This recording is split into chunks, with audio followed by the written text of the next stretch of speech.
Hi, I'm Barry Techmeyer. I'm a watercolor artist here in Kansas City. I'm here in my studio because I'm getting ready to teach the class painting loose watercolor flowers. In this class, we're going to be going over how to paint flowers that are not necessarily detailed, but instead they use brush strokes and the variety of paint to create the flowers. I think that you'll enjoy it. So why don't you stick around and we'll get started.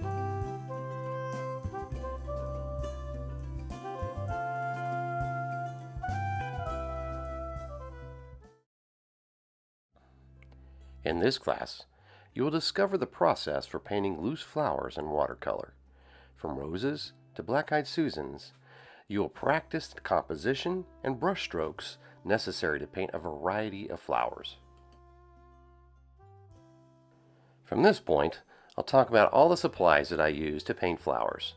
Then we'll get into what skills do you need to be successful, specifically in painting branches with leaves, which is the next step. Next, we'll go into painting flowers. Heather, roses, black-eyed Susans, tulips, and cherry blossoms are the main ones. And finally, we'll get into painting florals in a composition, looking at how you can create a wreath using the flowers and the leaves that we talked about earlier.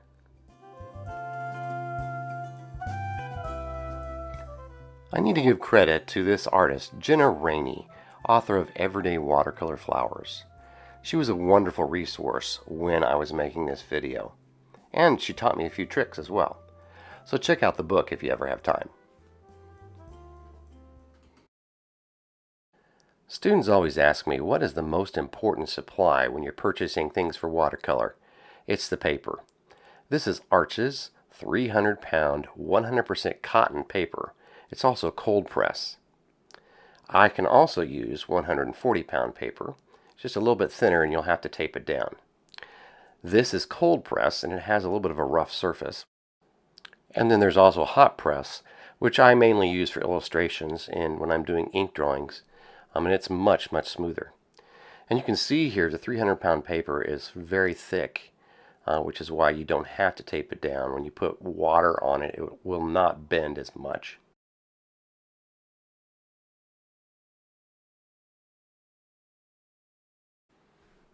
And this is a watercolor board. It's just basically a corrugated plastic. I've used wood in the past, but I tend to like these. These are pretty much what is used in yards for political signs and different signs of different kind. And this black tape I have in my hand is artist tape. It pulls off a little bit easier than just regular masking tape. But let's say we're going to tape this down. We would pull it off and I would just tape it all the way around the outside. But as I said before, with this 300-pound paper, that's not necessary. And this is my mechanical pencil. I ordered one on a whim just one time just to see what it was like. And I fell in love with how sturdy they are. It has HB lead in it. And you don't have to keep on sharpening, so it's really nice. And then, of course, you have two different kinds of erasers. This is a kneaded eraser. And then you can also just use a regular eraser if you wanted to. With a kneaded eraser, if you pull on it, it just kind of gets rid of all of the gray lead that's in it. It's used a lot for charcoal and things like that, but I like to use it on pencil as well. And now let's talk brushes. These are silver black velvet brushes, and I believe one is a number 8 and one is a number 6. The thing about the brushes is that every company has a different way of measuring the size of their brush.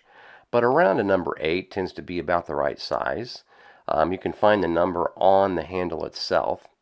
And then we also have a Princeton brush, which is what the artist that does a lot of flower painting, what she recommends. And I believe this is a number 6. As long as the brush is able to have a point on the end of it, that's what you want. And that's why I like those silver black velvets so much. And the Princetons will do the same thing. It's just the silver black velvets seem to be, they're a mixture of regular hair and synthetic hair. And it just creates a nice point for when painting. The little details are just really nice. And then of course you're also going to need a paper towel. That's to mop up any spills and also to kind of wipe off your brushes. You're going to need 2 containers of water. One container will be for clean water and the other will be for dirty water, and those are really important to have around. Now let's talk paint. I like Winsor Newton paint, but there's other brands of paint that are just as good. You do want to have a professional grade paint if you don't want it to fade. If you're just a beginner and are just starting out, a student grade will be fine. It's just to realize if you do a painting and you hang it up in the light, it is going to fade if you're using student grade paint. And these are the colors that I suggest. A lemon yellow or a warm yellow, permanent rose, opera rose, which is a wonderful pink, phthalo turquoise, a manganese blue, a permanent sap green, a Mars black, and burnt umber. Those are the colors that will be good for you to have. Are they necessary? No. You can, as long as you have, many of these, you'll be able to paint. If you think about the colors, you think of flowers. Obviously, a green is going to be important. The pink probably, and then the blue, and then the possibly the permanent rose or another red will be fine, as well as the yellow. So think about those colors when you think about with flowers, and those will be the ones that you'll need to get. And this is my palette. I love having a ceramic palette. This was actually a butcher tray and was sold. It has butcher tray on the back of it. I have my paints around the outside, and I rarely clean it, which is why the center is kind of dirty at this point in time. And as I'm using it, I try to have a kind of a key as to what colors are where. I usually keep the warm colors on one side and the cool colors on the other, and that way I can kind of, if I'm doing a cooler painting, I can make sure I'm using those colors that are on the right hand side. Up on the top I have the neutrals, which are the blacks and the browns. That's where you'll find the burnt umbers and the blacks. Now, you do not have to have a palette that is this large. You do not have to have as many colors as I do. I do because I'm a professional artist, and I basically have 3 palettes that I work with. The main thing is that you get a palette and that you have the colors that you're able to work with and you're satisfied with, and that you write them down so you know what they are. We're about ready to get started. Our first activity, we're going to be painting branches with leaves. And here's a list of the task analysis, meaning these are things that you're going to need to know how to do before you can be successful with this activity. We're going to practice a 1-color graduated wash, 2 colors mixed in a wash, wet into wet and doing some brush work, wet into dry, painting some basic leaves where you press, drag, and lift, and then painting branches, and you'll press slightly and then lift up at the end. Get your work area set up with your paper, your palette with your paints, your paint brushes, and your water, and then we'll be ready to get started. Take your paintbrush and you're going to mix some water in with just one color, probably one of the darker colors. I'm using the blue here. And you want to mix up a substantial amount. One thing you should understand is when you're doing watercolors, the paint is actually the water. It's not the things that come out of the tube. Taking your brush, you're going to start in an up and down motion, and filling in an area. Then you're going to rinse it out, wipe it off with your paper towel, and get clean water. And taking that clean water, you're going to overlap your brush onto the paint and just work that paint sideways. Once again, rinse out your brush, wiping it off with a paper towel, and getting some clean water again.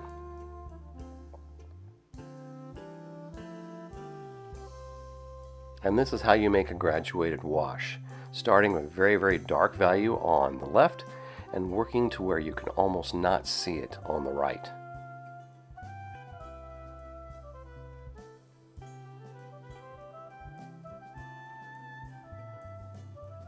And now we're going to mix 2 colors in a wash. This will come in handy when you are doing detail work and you want to have the colors blend together in wet on wet. So starting with that same color and then coming in, I'm using the red this time, on the opposite end of that wash using the other color.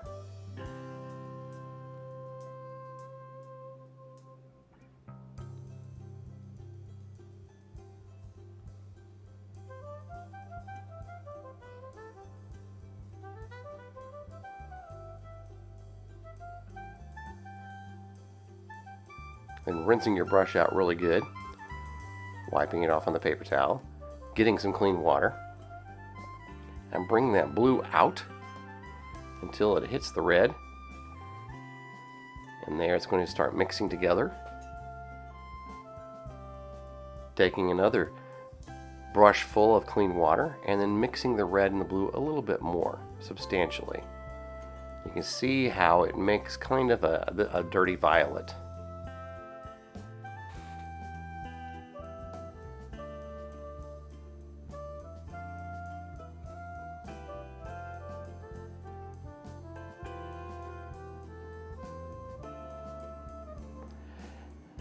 And now we're going to do some brush work. This is going to help you hold your brush correctly, as well as doing some wet on wet work when you're creating the flowers.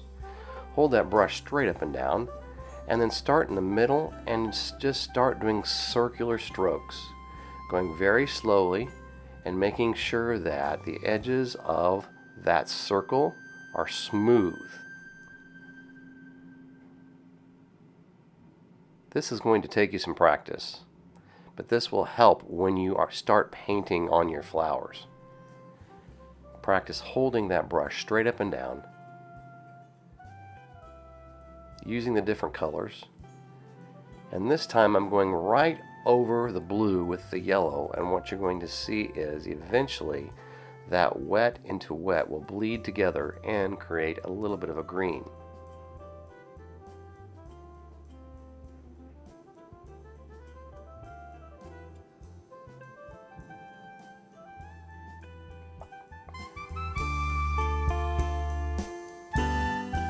This needs to be a wet color, and that's why you see me taking my brush, taking it back to the paint, and mixing it and mixing and mixing it so there's a lot of that pigment on my brush, and that will help the wet into wet work a little bit better as well. Do this as many times as is necessary for you to be able to see that, yes, I can draw this circle using my brush, and also holding my brush straight up and down, but pressing down on the brush so that you're using it to create those nice smooth edges. Now, it's perfectly okay, just as when you're creating your flowers, for you to come back over and smooth out an area, or maybe you don't quite like the shape of that circle. You can come back in and fix it a little bit using your brush. There you can see the wetness of the paint.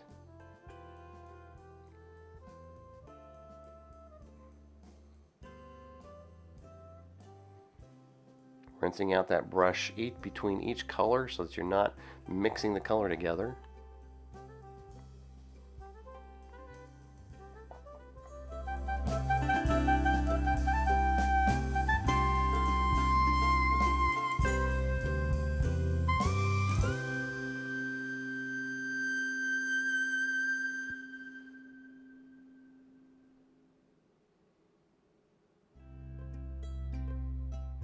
Just take your time and do this slowly.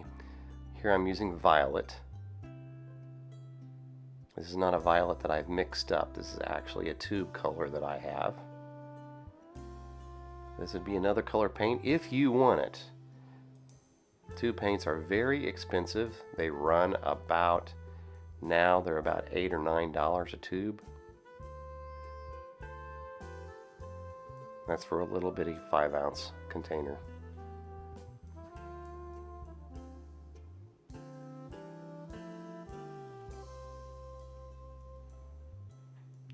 You can see how that red and the green, the blue-green, are kind of mixing together there.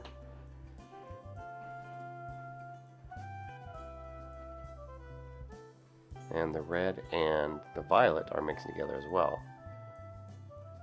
This is the turquoise, I believe. And slowly just taking that brush and going around and around as you're pressing, keeping that outside edge nice and smooth, just making it a little bit bigger each time, and overlapping with the circle that's next to it so you can see some of the wet and wet.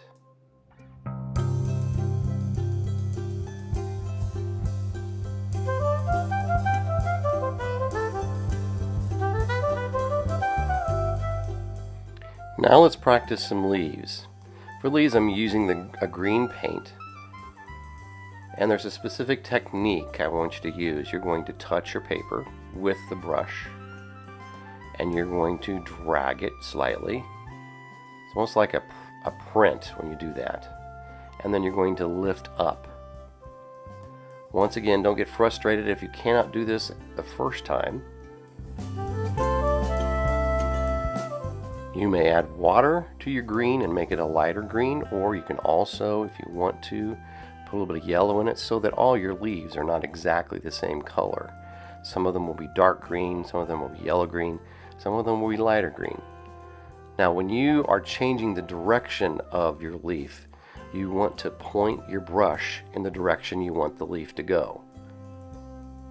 So on this last leaf, what I did was I pointed to the left and then dragged it across.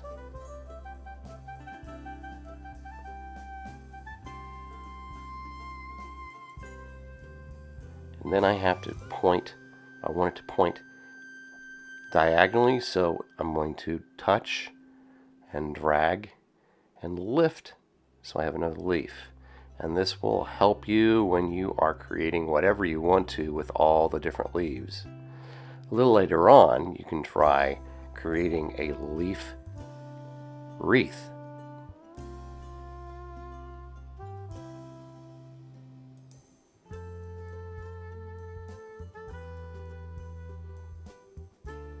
Touch, drag, and lift.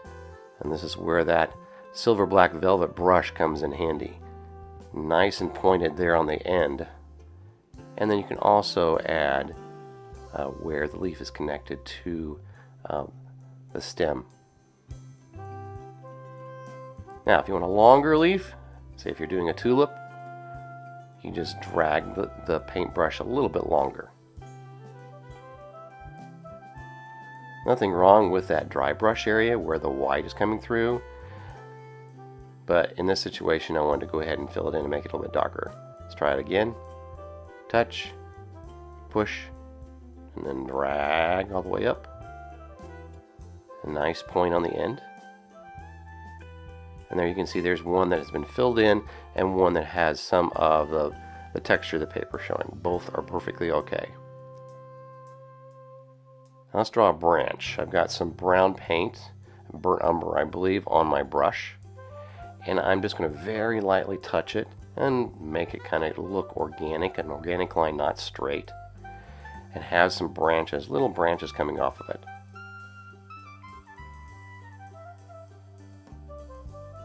Now let's repeat the process. This time trying to make the leaves look like they're connected to this branch. So touch, push, and drag, making sure that that brush is pointed the direction you want the leaf to go.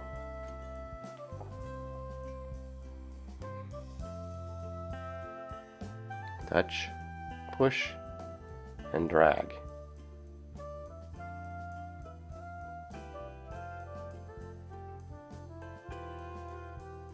I found I need to put fresh paint in it every time I'm making a leaf. If not fresh paint, then just dip it in the water so that your leaf is lighter.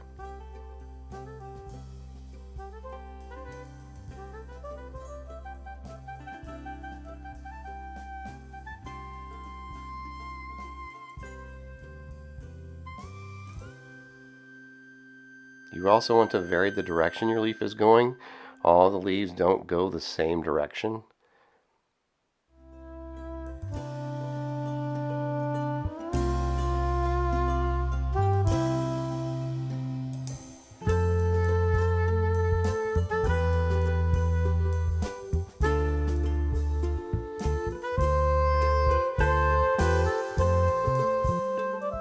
And I definitely have some leaves that look better than others.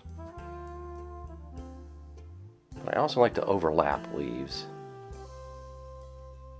So do the same thing, I just drag it over the top, and the top one that's overlapping either tends to be lighter or darker, depends on what you're doing.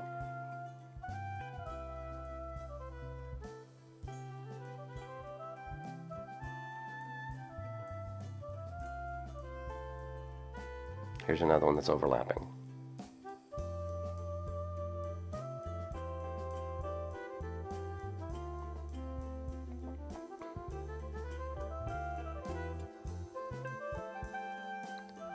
So now that you've practiced that, let's start a wreath of leaves. And you can do one of these just for practice, or if you want to, you can finish it. Start out by just taking something circular. I have the top of a little Tupperware container that I just drew around with my pencil. And then wherever you want to on that circle, you're just going to start adding leaves to it.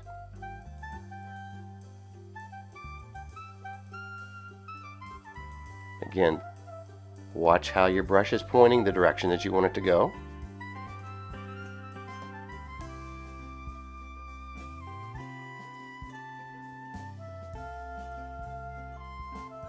And it helps a lot, I'll do this here in just a minute, it helps if you move the paper as you're going so that you're not having to turn your wrist too far sideways.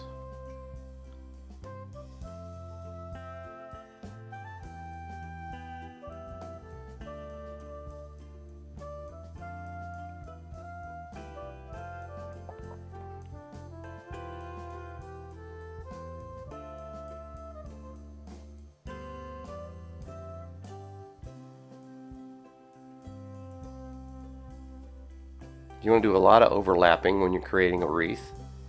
Wreaths are not single layers of leaves, they would be several layers going several different directions.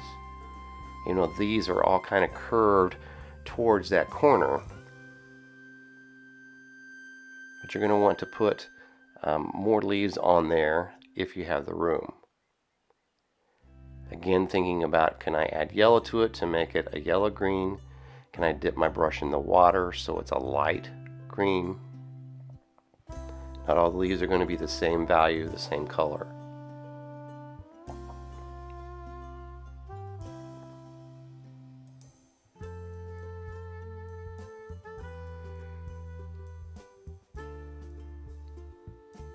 As you're going around the corner, you want to make sure that your brush is pointing on that line and that you're pulling the direction so that it looks more like what the wreath would look like as it goes around that curve.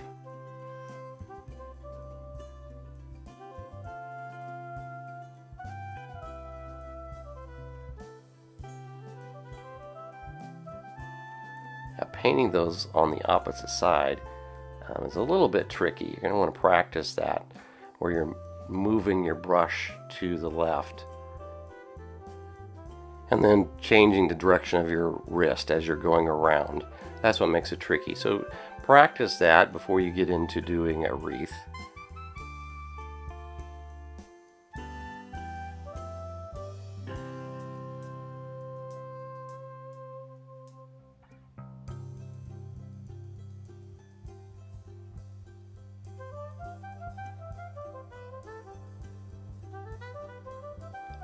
As you're going along, you're going to find that doing the pressing and then the dragging and the lifting up is going to get much easier because you've done it so much. That last leaf is an example of using the darker value and overlapping the two. It gives it some depth. And here you can see I don't like the shape of that. It's perfectly okay to come back in with your brush and use that point and fix the shape. Nothing wrong with fixing the shape.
So now that you've seen me demonstrate this process, let's take a look at some that were also created and some finished products here.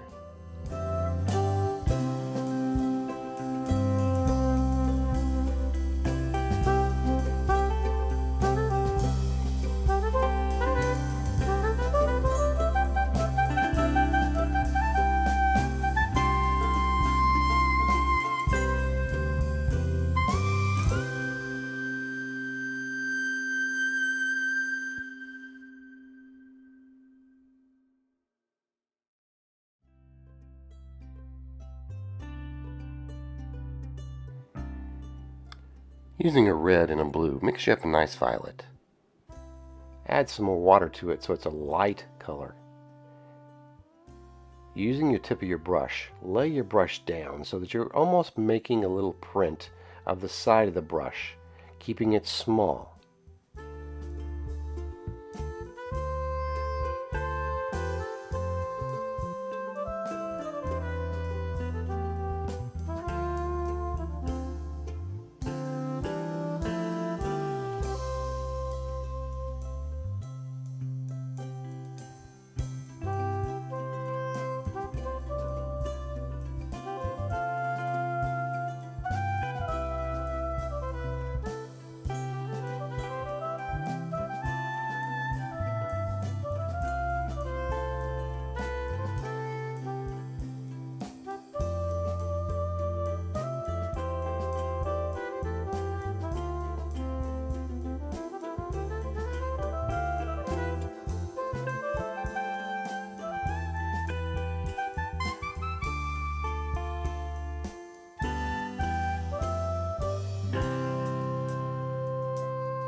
Developing a nice line of those flowers.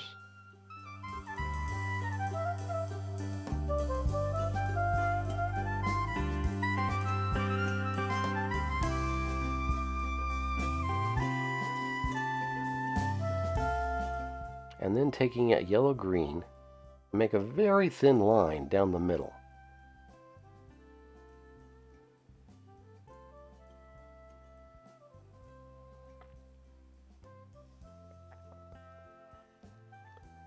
Be careful not to put too much pressure, and you can skip every once in a while if there's part of a flower that would be overlapping that stem. In creating the leaves, point, then pressure, and then point again and lift up. Point, pressure, and then lift up.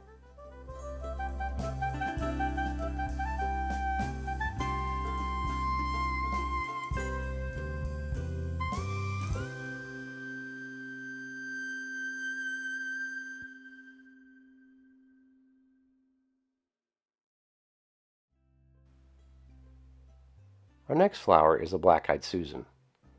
You'll start using a black, and you're going to create a little cone using dots, small black dots for the texture for the center of the flower.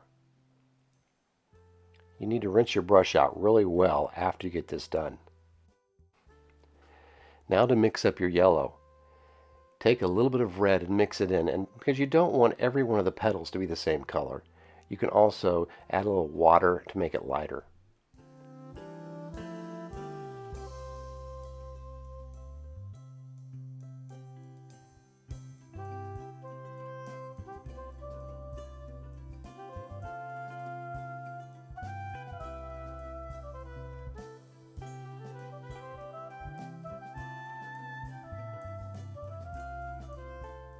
You will touch, push, and then drag out to make your petal.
And in the back you want to put two small little dots or little lumps to make it look like there's petals in the back.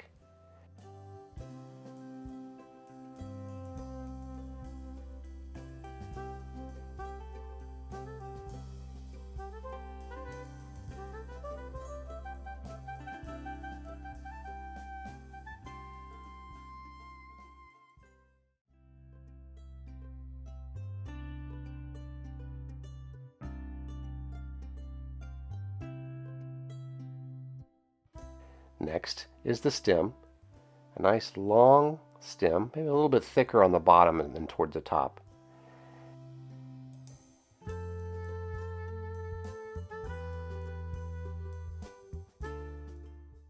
And your leaf is going to be almost the same, except a little bit thicker.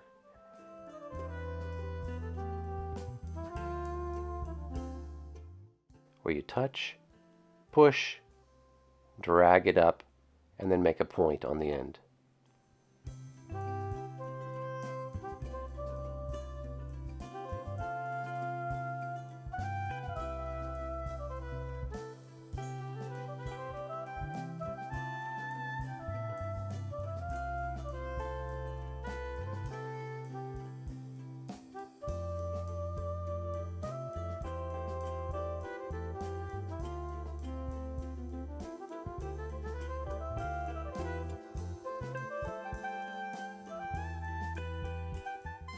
When you're painting roses, you start out actually with a number.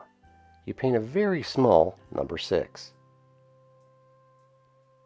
I'm using a pink or a red here, but you can use any color which you would like. That might be a rose color. Now, we're using a C curve over and over again. We're going to paint from one corner to the other, and on the bottom, from one corner to the other. And to make this look natural, where the two C curves come together is where we're going to start our next curve. So on this side, I will touch, push, drag, and then lift up. So it's a nice C curve on that side, and the same on the other. As you work out with the rose, you want to push even harder so that the petals are getting bigger. Also, you want to watch the location of where you're putting the petals.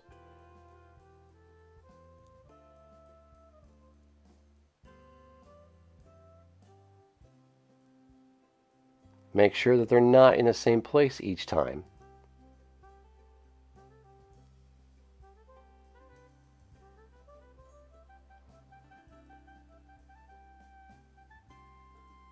And you can also just dip your brush in the water so that your petals become lighter.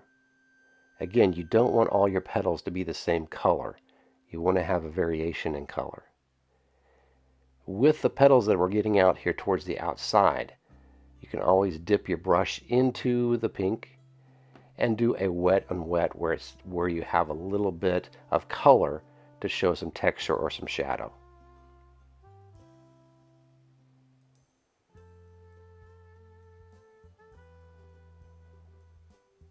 Now this wasn't too wet, so what I did was I dried my brush off a little bit, and then I kind of dry brush it over the top to where I wasn't actually painting, I was kind of blending that color in.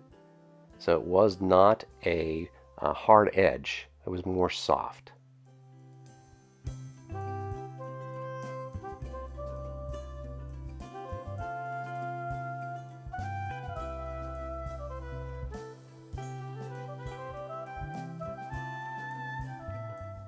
Now it's time for the leaves. Rose leaves are a little bit thicker, and they're also a little bit darker green. So with the green, I added a little bit of red into it to darken it and to dull it. And then you use the same technique. You touch, push down, and then drag. But you want to push down harder so that your leaf is just a little bit thicker.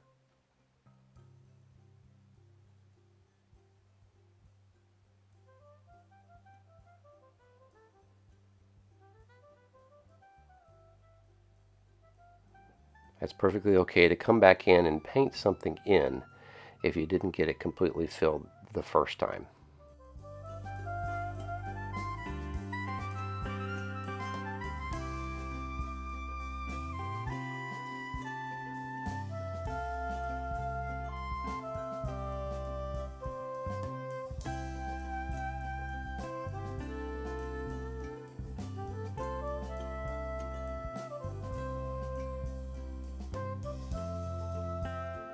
Now let's move on to the cherry blossoms.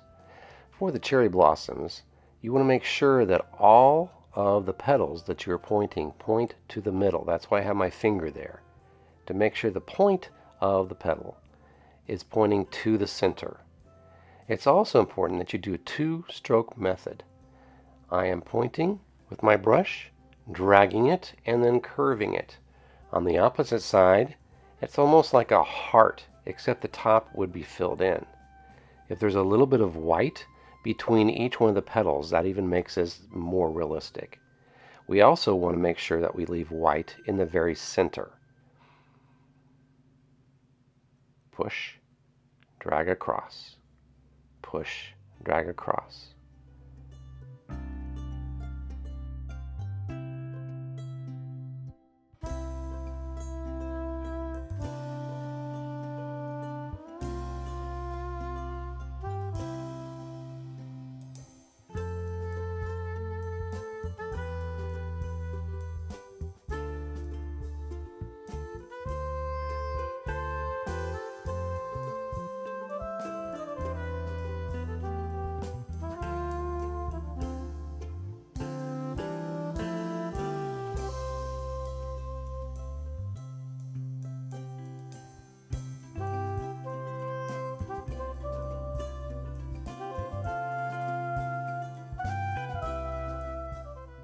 In order to help me, I turn the paper a little bit.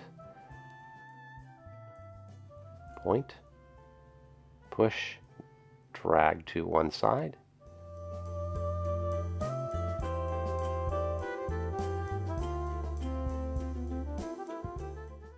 Point, push, drag to the other side.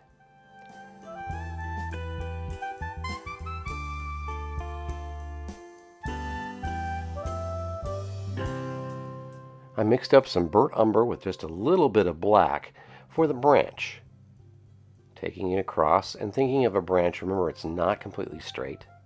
And it also has some jagged places in it where you could stop a little bit and then start a new section on it. And on the end, it's going to be pointed. Once you have the branch created, then you can come in and put some dots on your flower to create the centers. There'll be a little dot on the end of each one of the petals, and then maybe a couple in the center of the white, but not too much. Using some of the green that you have mixed up, you can now take your brush, push it down on the paper, make like almost a little petal coming off the branch, and that will be a little bud, just accentuating that this is a cherry blossom.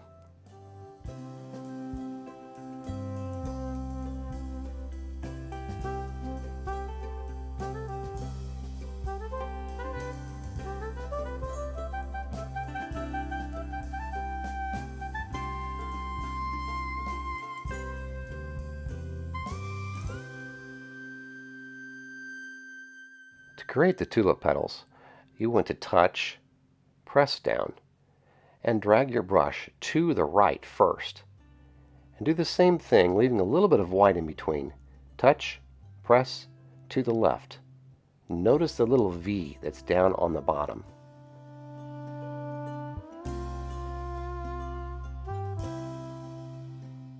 Same thing for the next, except you're going to just do one brush stroke. To the left, leaving a little bit of white in between the two.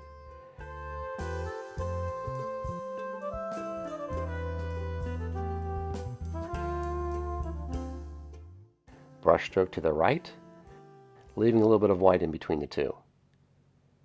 The white and the little V at the bottom is what really makes this look like a tulip.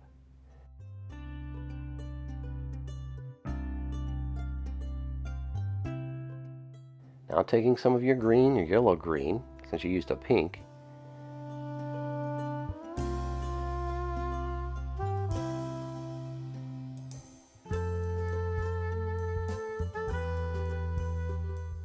and then you're going to make the leaf by going over the stem again and then pressing and going up to make the leaf.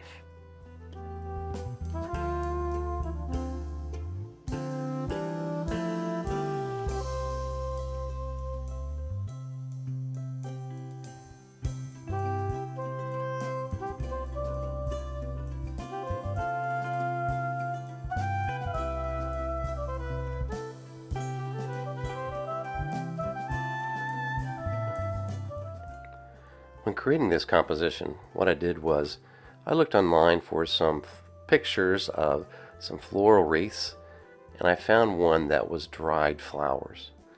Really enjoyed painting specifically the vines on this one and also all the different flowers.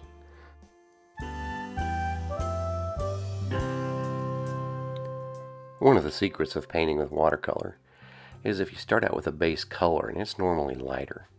In this case, I had the light brown color, and then painting with a darker color on top of that to create the shadows.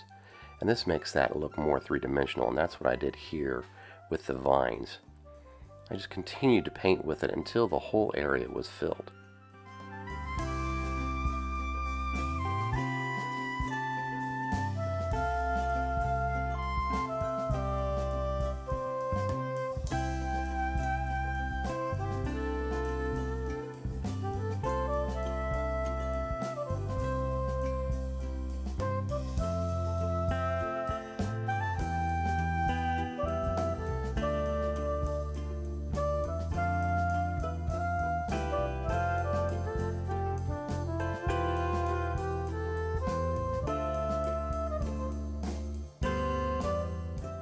The leaves on this wreath had just a little bit different shape, but I was able to take my brush and still draw out the shape and then fill it in, having some of the shape be a little bit lighter and some of it be darker like we talked about earlier.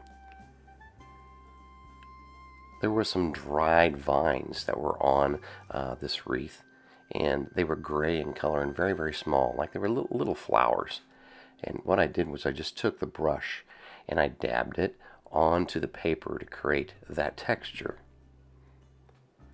For the flowers, I did kind of the same thing, where I took the color and I would dab it around in a circular motion and left the texture that was there, because since they were dried, they wouldn't be a full circle full of that color. They would have a lot of that white texture on them.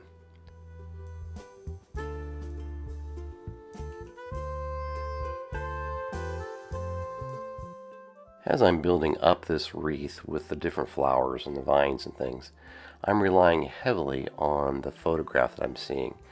And simplification is really important when you are doing something that's more abstract or something that's more loose compared to something that has a lot of detail. This has detail, however, it's loose detail with the vines and everything. It's just brush strokes that are creating that and the dabs of the paintbrush that are creating it. But I'm still looking very closely at the wreath and what is on it.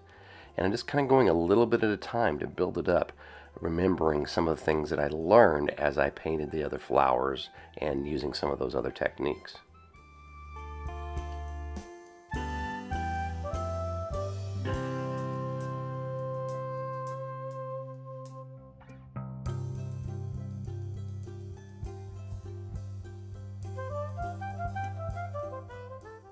After some of those leaves in the areas have dried, it gives me the opportunity to come back in with the darker value, creating a little bit simple shadows. Just brushing on that darker color, that darker value, creates the nice shadow, it creates some depth, and allows your painting to be more unified.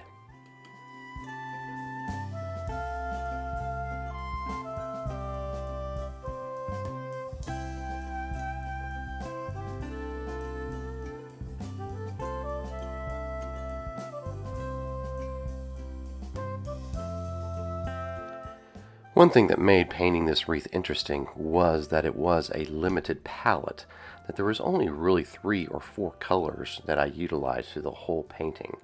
And I saw those in some of the little tiny flowers, the purples, the greens, the yellows, the reds. And they basically created a unification of the composition. So as you are looking at something, make sure that you are kind of limiting the colors. If you use too many colors in a painting, it tends to kind of make things too busy or make things too complicated. Whereas with this one, I simplified it a little bit, and I think it worked out tremendously.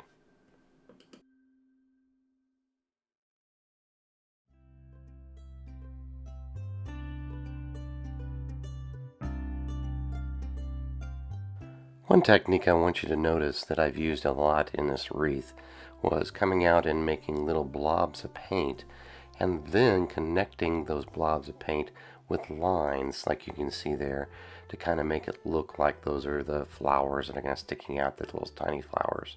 And that's a really nice simple technique to create that detail, although once again it is loose and it is an abstract way of showing that specific thing.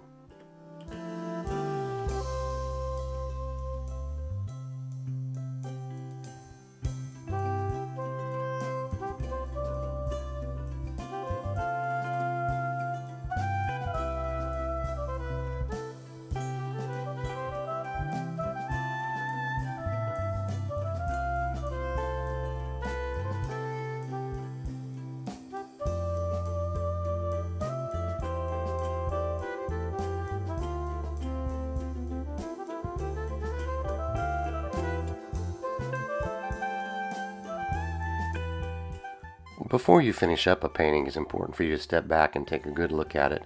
And I noticed that there was a bare space in between some of the leaves in that one spot. And there were some flowers in there, but I didn't want to put too much in there. I decided to go ahead and just paint some abstract wet into wet, smaller flowers. And I really think it helped finish up that spot.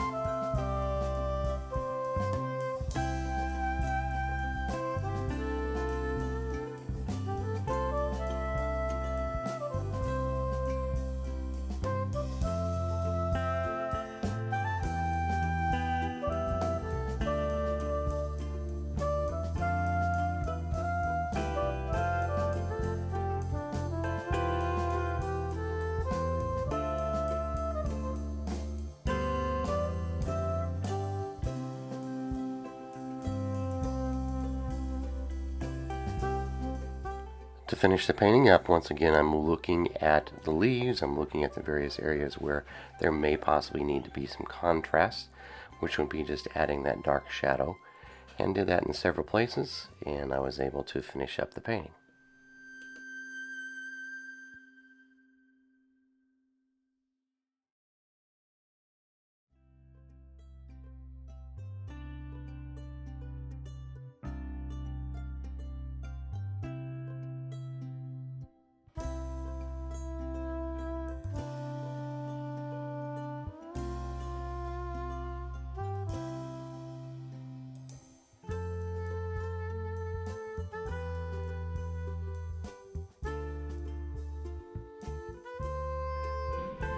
And that's the end of our class. I hope that you've enjoyed it.